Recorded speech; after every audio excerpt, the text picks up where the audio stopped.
आज हम लोग स्टार्ट कर रहे हैं अपना यूनिट नंबर 2, मतलब फर्स्ट चैप्टर का जो यूनिट नंबर 2 है, that is basic problems of an economy and role of price mechanism. तो सबसे पहले तो किसी भी इकोनॉमी का, अच्छा सबसे पहले तो इकोनॉमिक्स का जो बेसिक है, क्या दो हमारे फंडामेंटल प्रॉब्लम्स है? नहीं, स्कार्सिटी ऑफ रिसोर्सेज, याद आया? Human wants are unlimited and resources are scarce, ये फंडामेंटल है, फंडामेंटल्स ऑफ इकोनॉमिक्स है। तो इन्हीं के बेसिस पे हमने धीरे धीरे देखा कि किसी भी इकोनॉमी में कुछ इकोनॉमिक प्रॉब्लम्स होती है। तो अभी तक 12th तक आपने कितनी पढ़ी थी? 3 ही पढ़ी थी। अब हम पढ़ने वाले कि उनको हमने 4 इकोनॉमिक प्रॉब्लम में डिवाइड किया। सबसे पहला आता है what to produce, how to produce, for whom to produce and what provisions if any are to be made for economic growth। फिर से ध्यान से सुनना, what to produce क्या बना है, ठीक है। दूसरा हाउ टू प्रोड्यूस, कैसे बना है। अब व्हाट टू प्रोड्यूस में ना दो चीजें आती है, ध्यान रखना। व्हाट टू प्रोड्यूस में सिर्फ ये नहीं आता कि क्या बनाना है, क्योंकि हर सोसाइटी का जो हर पार्ट है उसको अलग अलग गुड्स एंड सर्विसेज की जरूरत पड़ेगी। तो दो चीजें आती है, एक तो क्या बनाए विच, और दूसरा कितने यूनिट्स। दूसरा क्या होता है, कितने यूनिट्स। लाइक मुझे बनाना तो है, आई नो, लेकिन कितने यूनिट्स बनाना है? 500 यूनिट बनाना है, 1000 यूनिट बनाना है। तो यहाँ पर हमें एज अ सोसाइटी, अब बहुत सारी चीजें होती है। अगर ये वाले गुड्स बनाओगे तो शायद मुझे ये वाले में स्किप करना पड़ेगा। एजुकेशन में पैसा डालोगे तो शायद हॉस्पिटल्स में कम लगा, अलग अलग चीजें। सिक्योरिटी के लिए ज्यादा डालोगे तो इधर कट करना पड़ेगा। तो ये जो चीजें हैं यहाँ पे हमें डिटरमाइन करना पड़ता है कि हमें क्या बनाना है, और दूसरा कितनी क्वांटिटी में बनाना है। नेक्स्ट आता है how to produce. How to produce में क्या चीजें आती है अपनी, कैसे प्रोड्यूस करें। तो यहाँ पर हमारे पास ना दो ऑल्टरनेटिव टेक्निक्स है। कितनी ऑल्टरनेटिव टेक्निक्स है बेटा? दो ऑल्टरनेटिव टेक्निक्स है। दो ऑल्टरनेटिव टेक्निक में सबसे पहली तो अपनी आ जाती है कौन सी, लेबर वाली, लेबर इंड्यूस्ड या लेबर इंटेंसिव टेक्निक्स, और दूसरी आ जाती है कैपिटल इंटेंसिव टेक्निक्स। अब यहाँ पर अपन को डिसाइड करना पड़ता है कि कौन सा बेटर होगा। जैसे जनरली मैं देखूंगी कौन सा मुझे सस्ता पड़ता है, मेरी जो डोमेस्टिक एरिया है उसके हिसाब से डेमोग्राफिकली मेरे को लेबर ज्यादा सूट करेगा, कैपिटल ज्यादा सूट करेगा, वो वाली चीज है। It is in the society's interest to use those techniques of production that make the best use of the available resources. फिर आता है फॉर होम टू प्रोड्यूस, किसके लिए बना है। A society can not satisfy each and every want of all the people. Society सबकी wants तो नहीं सेटिस्फाई कर सकती है। तो हम बोलते हैं कि ये जो पूरा हमारा जीडीपी एक तरह का केक है, और इस केक का कितना स्लाइस किस तबके को मिलेगा वो हमें डिटरमाइन करना पड़ेगा। How goods and services are to be distributed among the members. ये जो नेशनल केक है गुड्स एंड सर्विसेज का, इसका कितना पार्ट किसको देना है। अब देखना, अगर सिर्फ इकोनॉमी कोई भी इतना ही प्रोड्यूस कर सकती कि आज की, क्या सिर्फ प्रेजेंट नीड्स मीट करके काम चल जाएगा क्या? नहीं, हमें फ्यूचर के लिए भी तैयारी करनी पड़ेगी। तो यहाँ पर फोर्थ पॉइंट आता है कि एक सोसाइटी में हमेशा रिसोर्सेज कास्ट है to consumption, for current consumption only. तो क्या सिर्फ करंट कंजम्पशन पे ध्यान दे? नहीं, हमें फ्यूचर के लिए भी तो सोचना पड़ता है। फ्यूचर में इकोनॉमिक ग्रोथ करने के लिए हम लोग क्या कर सकते हैं, तो उसके लिए भी हमें क्या करना पड़ता है, सोचना पड़ता है कि कितनी सेविंग करें। जैसे दो चीजें होती है इनकम की, या तो कंज्यूम करोगे या सेव करोगे। तो अगर आपको सेव करना है तो कंजम्पशन को कम करना पड़ेगा, सैक्रिफाइस करना पड़ेगा करंट को। और यही चार क्या है, हमारी इकोनॉमिक प्रॉब्लम्स है। तो अब अपन समझते हैं कि इकोनॉमिक सिस्टम क्या होता है। इकोनॉमिक सिस्टम एक ऐसा इकोनॉमिक सिस्टम है कि जिसमें आप production of goods and services in a society किस तरह से करते हो, ठीक है, किस तरह से अरेंज करते हो अपने सोसाइटी को, कौन से गुड्स हम बनाएंगे कौन से नहीं बनाएंगे, कौन डिसाइड करेगा। तो इसे हम लोग अलग अलग इकोनॉमिक इंस्टीट्यूशंस, इंडिविजुअल्स मिलकर चलाते हैं, ठीक है। तो हमने जो हमारा पूरा वर्ल्ड है उसकी इकोनॉमी को 3 हिस्सों में बांट दिया। एक है कैपिटलिस्ट, सोशलिस्ट और मिक्स्ड। तो पहले हम लोग समझते कैपिटलिस्ट इकोनॉमी क्या। देखो, कैपिटलिस्ट इकोनॉमी का मेन स्टेम ही दो चीजें,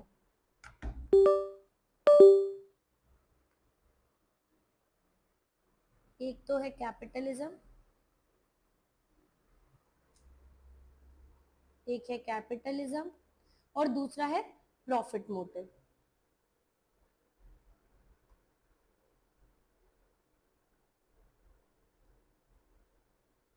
यही दो अपने क्या है, की ड्राइविंग फोर्सेस है कि यार मुझे प्रॉफिट हो रहा है या नहीं हो रहा है। तो इसके सब कॉमन एग्जाम्पल देखो, प्योर कैपिटलिज्म कहीं भी नहीं चल पाएगा, क्योंकि प्योर कैपिटलिज्म फोकस करता है कि सब चीजें कौन ओन और मैनेज करेगा, private individual. Private individual. So pure तो कहीं भी नहीं मिलेगा, बट आपको परसेंटेज में मिल जाएगा कि ये वाली जो इकोनॉमी है मोर और लेस कैपिटलिस्ट है, ये वाली जो इकोनॉमी मोर और लेस सोशलिस्टिक है, या मैक्सिमम इकोनॉमी जो आपको देखने को मिलेगी वो मिलेगी आपको मिक्स्ड। ठीक है, उसके बाद हम इसके कुछ कैरेक्टरिस्टिक्स की बात करें। सबसे पहला आता है right to private property. Under capitalism आप प्राइवेट प्रॉपर्टी ओन कर सकते हो, जैसे लैंड, फैक्ट्री, मशीनरी, माइन, सब कुछ प्राइवेट ओनरशिप के लिए जा सकता है। हाउएवर गवर्नमेंट थोड़ी बहुत चीजें जो सोसाइटी इन जनरल के लिए कंट्रोल करती है। फ्रीडम ऑफ एंटरप्राइज की मैं बात करती हूँ, तो फ्रीडम ऑफ एंटरप्राइज से अपन क्या समझते हैं, कोई भी पर्सन कोई भी टाइप की एक्टिविटी में एंगेज हो सकता है, कोई भी पर्सन कोई भी टाइप की इकोनॉमिक एक्टिविटी में एंगेज हो सकता है। नेक्स्ट आती है फ्रीडम ऑफ इकोनॉमिक चॉइसेस, सबको इकोनॉमिक चॉइसेस करने का हक है, कंजम्पशन, वर्क, प्रोडक्शन, एक्सचेंज, सब कुछ। और मोस्ट इंपॉर्टेंट, अगर कैपिटलिस्ट इकोनॉमी वर्क करी तो वो सिर्फ और सिर्फ उसका मेन मोटिव क्या है, प्रॉफिट कमाना, चाहे कैसे भी कमाए, मेन क्या है, प्रॉफिट कमाना। नेक्स्ट आता है consumer sovereignty. Consumer sovereignty, sovereignty का मतलब होता है जो किंग पिन है मार्केट का वो कौन है, कंज्यूमर है। कंज्यूमर जो अल्टीमेटली डिसाइड करेगा मुझे यही चीज कंज्यूम करनी है, तो बाकी लोग भी क्या करने लगेंगे, वही चीज बनाने लगेंगे। तो जो एक इकोनॉमी के लिमिटेड रिसोर्सेज है वो कहाँ खर्च होंगे, वो कौन डिसाइड करता है, कंज्यूमर्स। फिर आता है कॉम्पिटिशन, क्योंकि यहाँ पर सब कुछ पर्सनली या प्राइवेटली ओन किया जा सकता है, कोई गवर्नमेंट का ऐसा इंटरवेंशन है नहीं, तो यहाँ पर कॉम्पिटिशन थ्राइव करता है। और जहां भी कंपटीशन थ्राइव करता है वहां पे इकोनॉमी ग्रो करती है, बायर एंड सेलर्स को बेटर ऑप्शंस मिलते हैं परचेज करने के लिए। फिर आता है absence of government interference. Government का इंटरफेरेंस बिल्कुल नो के बराबर होता है, गवर्नमेंट करती ही नहीं है। इंटरफेरेंस होता भी है तो बहुत लिमिटेड होता है, बहुत ज्यादा नहीं होता है। पर मैं किसकी बात कर रही हूँ, प्योर की, प्योर की। ठीक है, अब how do capitalist economy solve the problem. देखो चार प्रॉब्लम तो इकोनॉमी में सेम ही रहने वाले, तो सबसे पहली प्रॉब्लम आती है व्हाट टू प्रोड्यूस। ठीक है, क्या बनाएंगे, तो यहाँ पर क्योंकि मैं एक कैपिटलिस्ट इकोनॉमी का पार्ट हूँ, मतलब मेरा मेन फोकस है कि चीजें मेरे कंट्रोल में हो और दूसरा मैं प्रॉफिट कमाऊं, तो क्या करूंगी मैं, कौन सी चीजें बनाऊंगी, जो बिकेगा, जो बिकेगा वही मैं बनाऊंगी। ठीक है, तो और जो चीज कम हो जाएगी, जिसकी डिमांड कम हो जाएगी, उसको बनाना मैं बंद कर दूंगी, भले ही चाहे उसकी नीड हो या मत हो, लेकिन मैं तो वही चीज बनाऊंगी जिसमें मैं क्या अर्न कर सकूं, मैक्सिमम प्रॉफिट। कैसे बनाऊं, अगर मुझे मैक्सिमम प्रॉफिट चाहिए तो मुझे चाहिए कॉस्टिंग कम से कम हो, तो जिस भी टेक्निक से कॉस्ट सेविंग होगी मैं तो वही टेक्निक यूज करूंगी। लेबर सस्ती पड़ रही लेबर से करूंगी, कैपिटल सस्ती पड़ रही कैपिटल से प्रोड्यूस करूंगी। किसके लिए बनाना है, deciding for whom to produce. अगर आप एक कैपिटलिस्ट इकोनॉमी का पार्ट होते या आप एक कैपिटलिस्ट बिजनेस के पार्ट होते तो किसके लिए बनाते, जो खरीद सके, वो consumer who has the buying capacity, बाकी से मेरे को क्या लेना देना, मेरा तो वो चाहिए जो बिक सकता है। कंजम्पशन, सेविंग एंड इन्वेस्टमेंट, देखो यहाँ पे कंजम्पशन एंड सेविंग्स जो है वो दोनों मिलकर करते हैं, कंज्यूमर भी करते हैं और एंटरप्रेन्योर्स भी करते हैं। रेट ऑफ इंटरेस्ट जो होता है वो ज्यादातर इन्हीं फैक्टर्स से गवर्न होता है, जितनी ज्यादा प्रॉफिट एक्सपेक्टेशन होगी उतनी ज्यादा उस इकोनॉमी में इन्वेस्टमेंट होगी। जैसे मुझे लगता है यार आने वाले कुछ सालों में ये वाली इकोनॉमी बूम करने वाली, तो हम उधर ज्यादा से ज्यादा क्या लगाएंगे, पैसा लगाएंगे। The rate of interest on saving and the rate of return on capital R nothing but the prices of capital. तो इस तरह से ये लोग क्या करते हैं, अपना प्राइस मैकेनिज्म या मार्केट मैकेनिज्म को डील करते हैं। मेरिट्स, भाई अच्छा होता है, इंफॉर्मेशन होती है, प्राइवेट प्रॉपर्टी होती है, प्रॉफिट मोटिव होता है, इकोनॉमिक ग्रोथ फास्टर होती है, रिसोर्सेज जो है वो प्रोडक्टिव होते हैं, हाई डिग्री ऑफ एफिशिएंसी क्योंकि बल्क में प्रोडक्शन कर रहे हो आप। ठीक है, high degree of operative efficiency रहती है, कॉस्ट ऑफ प्रोडक्शन कम हो जाता है, इकोनॉमिक डिसीजंस अच्छे ले पाते हैं, कंज्यूमर्स को बेनिफिट होता है। ये सारे आप एक बार रीड कर लेना, बहुत सारे हैं। मैं डीमेरिट्स की बात करूं, वेरी इंपॉर्टेंट। देखो यहाँ पर क्या होता है ना, कैपिटलिज्म के कारण एक वास्ट इकोनॉमिक इनइक्वालिटी हो जाती है, जो हम लोग नहीं कहते हैं रिच और पुअर के बीच का gap, have and have nots का, तो वो बढ़ता ही जाता है, क्योंकि जो खरीद सकते हैं वो आगे बढ़ते जाते हैं, जो नहीं खरीद पा रहे वो पुअर आते जाते हैं। तो ये अपनी पूरी इकोनॉमी को इनइक्वालिटीज क्रिएट कर देता है। दूसरा, यहाँ पर property rights over human rights, ये मैं ओन करता हूँ, ये मेरा है, property rights over human right, भले तुम्हारा कुछ भी हो। जैसे मैंने कहा कि अगर आपने वहां पे ओन कर रखी प्रॉपर्टी तो आप, हम बोलते हैं ना एनवायरमेंटल लॉज लगे, कुछ नहीं, हम तो करेंगे, ह्यूमन राइट्स को साइड में रखा, पहले प्रॉपर्टी राइट्स पे फोकस होगा। दूसरा है इनइक्वालिटीज के कारण इकोनॉमिक अपॉर्चुनिटी और अनफेयरनेस आती है मार्केट में. Capitalists ignore human welfare because under a capitalist setup the aim is profit and not the welfare of people. Main focus यही है कि मेरे को क्या करना है, प्रॉफिट कमाना है. मेन मेरा पर्पस क्या है, प्रॉफिट कमाना है. Due to income inequality the pattern of demand does not represent the real needs of the society. Due to income inequality the pattern of demand does not represent the real needs of the society. Exploitation of labour बहुत common है under capitalism.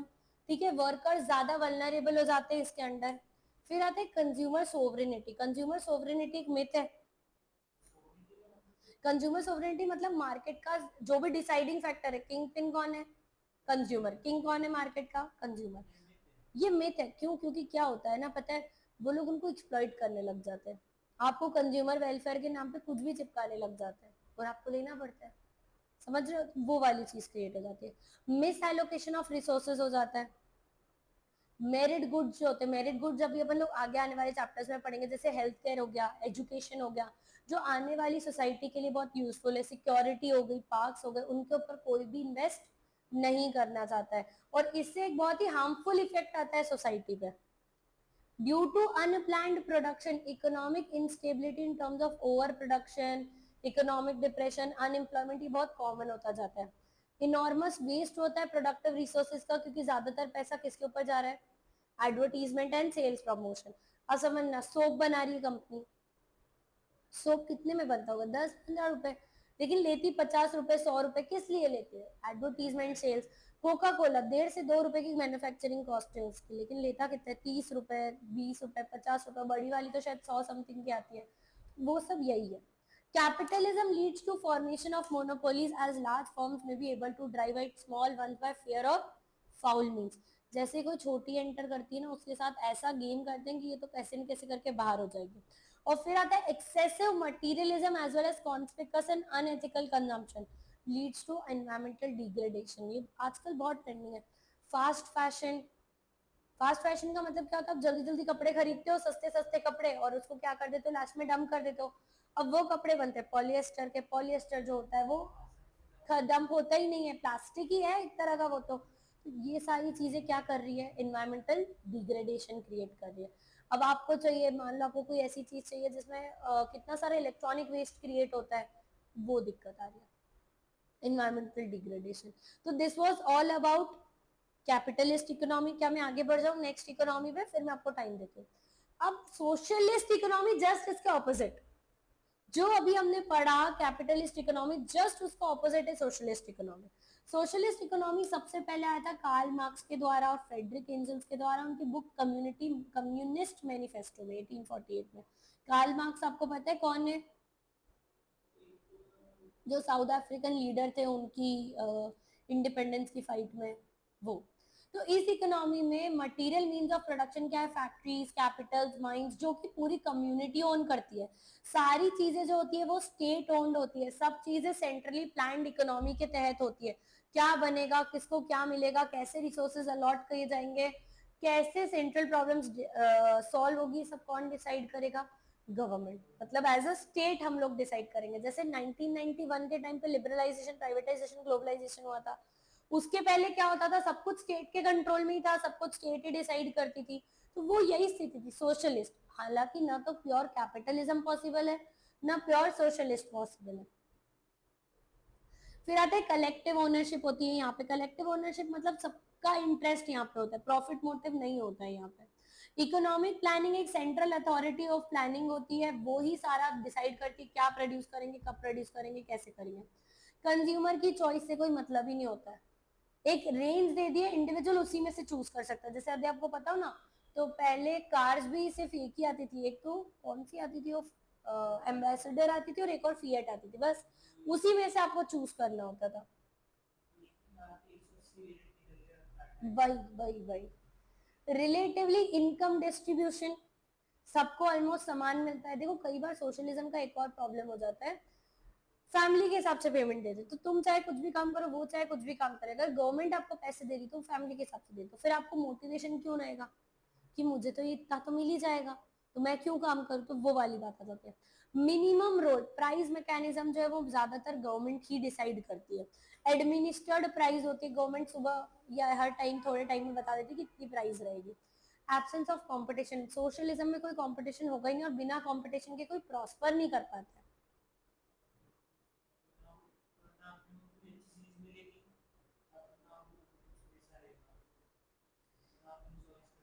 Exactly exactly. फिर आते हैं अपन USSR पे। तो पहले था USSR, एक सोशलिस्ट इकोनॉमी था, यूनाइटेड स्टेट्स और सोवियत रशिया। फिर धीरे धीरे वो टूटा, फिर सारी कंट्रीज अलग हुई। ऐसे ही वियतनाम है, चाइना भी एक सोशलिस्ट इकोनॉमी है ज्यादातर। क्यूबा हो गया, नॉर्थ कोरिया हो गया। नॉर्थ कोरिया तो आपको पता ही है पूरी तरह से सोशलिस्ट इकोनॉमी। तो ये कुछ एग्जाम्पल है। मेरिट, सबसे इंपॉर्टेंट मेरिट जो है, सबको इक्वल अपॉर्चुनिटी मिलती है, जो भेदभाव है वो कम हो जाता है। Rapid and balanced economic development होता है। सोशलिस्ट प्लान्ड इकोनॉमी है, तो वेस्ट जो है वो सबसे मिनिमाइज किया जा सकता है। प्लान्ड इकोनॉमी में अनएम्प्लॉयमेंट मिनिमाइज किया जा सकता है, प्रॉफिट मोटिव नहीं है, तो यहाँ पर सब लोग कोऑपरेटिव मेंटालिटी से काम करते हैं। Socialism ensures right to work, minimum standard of living. Under socialism, laborers and consumers are protected from exploitation by the employers and monopolies respectively. There is a provision of comprehensive social security under socialism and this makes the citizens feel secure. Demerits, अब यहाँ ध्यान रखना जब सब चीजें government के पास होती हैं तो bureaucracy, red tapism, corruption, favouritism, ये सारी चीजें क्रिएट होती है। सब कुछ आपको गवर्नमेंट के सोर्सेस के थ्रू जाना है, तो जब गवर्नमेंट के सोर्सेस के थ्रू जाना है तो व्हाट विल हैपन, पैसे खिलाने पड़ेंगे, कभी आपको बात बनाने के लिए कुछ और करना पड़ेगा। फेवरेटिज्म में तो इसी को दूंगा, ये मेरा बात, तो वो दिक्कत आ जाता है। रेस्ट्रिक्ट्स फ्रीडम ऑफ इंडिविजुअल, क्योंकि सब कुछ किसके कंट्रोल में, गवर्नमेंट के, तो उनसे परमिशन लेके ही करना पड़ेगा। Socialism takes away the basic rights such as right of private property. It will not provide necessary incentives to hard work in the form of profit. Administered prices are not determined by the forces of the market. State monopoly जो है वो socialism create करेगी और कई बार ये uncontrollable भी हो जाता है कि कैसे कंट्रोल करें। लिमिटेड फ्रीडम ऑफ चॉइस, बहुत लिमिटेड। अब 1990 के प्रायर देखो और पोस्ट 1990 देखो, कितना तेजी से रैप डेवलपमेंट हुआ है, क्योंकि कंपटीशन एंटर हुआ था ही नहीं, तो सबको बीएसएनएल ही लेना था। आज कोई बीएसएनएल लेने को तैयार नहीं है, वो वाली बात है। No importance is given to personal efficiency and productivity, उनको एफिशिएंसी के लिए वो मिलता ही नहीं। अब सुनना एक चीज, मैं बहुत अच्छा काम कर रही हूँ, अब अगर मेरे काम को मुझे एक्स्ट्रा वेज नहीं मिलेगा तो मुझे मजा आएगा क्या, वो वाली बात। The extreme form of socialism is not practicable at all. और इन दोनों का मिला जुला यदि कुछ बनता है, जो वो होती है मिक्स्ड इकोनॉमी। मेजर इकोनॉमी, हमारी इंडियन इकोनॉमी भी कैसी है, मिक्स्ड इकोनॉमी। कुछ सेक्टर्स में गवर्नमेंट का होल्ड है, बाकी सारे उन्होंने ओपन कर दिया है, ठीक है। यहाँ पर दोनों का इंटरफेरेंस होता है, ध्यान रखना। यहाँ पे आप प्राइवेट प्रॉपर्टी भी ओन कर सकते हो, प्लस गवर्नमेंट का इंटरवेंशन भी रहेगा। स्टेट को जब लगता है कि प्राइवेट सेक्टर को रेगुलेट करने की जरूरत है, तो वो यहाँ पर क्या करते हैं, जो भी चाहिए लॉज लाते हैं, नॉर्म्स लेके आते हैं, वो लेकर आते हैं। तो फीचर्स ऑफ मिक्स्ड इकोनॉमी, को existence of private and public sector both. तो मिक्स्ड इकोनॉमी में ना तीन सेक्टर होते हैं, प्राइवेट, पब्लिक और कंबाइंड सेक्टर। जो पीपीपी मॉडल चलता है ना, प्राइवेट पब्लिक पार्टनरशिप, वो कंबाइंड सेक्टर में आते हैं। मेरिट्स, भाई अब सब काम कर सकते हैं, इंसेंटिव है, आपको इनोवेशन मिलेगा, टेक्नोलॉजिकल प्रोग्रेस मिलेगी, क्योंकि अब मेरे को मोटिवेशन भी है, plus I can work like anything, government के अंडर भी काम करना है तो, और किसी के साथ गलत नहीं हो इसका भी गवर्नमेंट कंट्रोल रख रही है, तो वो वाली चीजें जाती है। हाउएवर मिक्स्ड इकोनॉमी हमेशा गोल्डन पाथ तो जरूरी नहीं है, डीमेरिट भी है, क्योंकि there has to be a balance, the balance. तो मिक्स्ड इकोनॉमी में कई बार क्या होता है, एक्सेसिव कंट्रोल्स लगा सकते हैं, जिससे प्राइवेट सेक्टर शायद उतना डेवलप नहीं हो पाए। Higher rates of taxation, very very important, बहुत ज्यादा हायर रेट्स ऑफ टैक्सेशन होते तो कई बार this is a very big discouragement.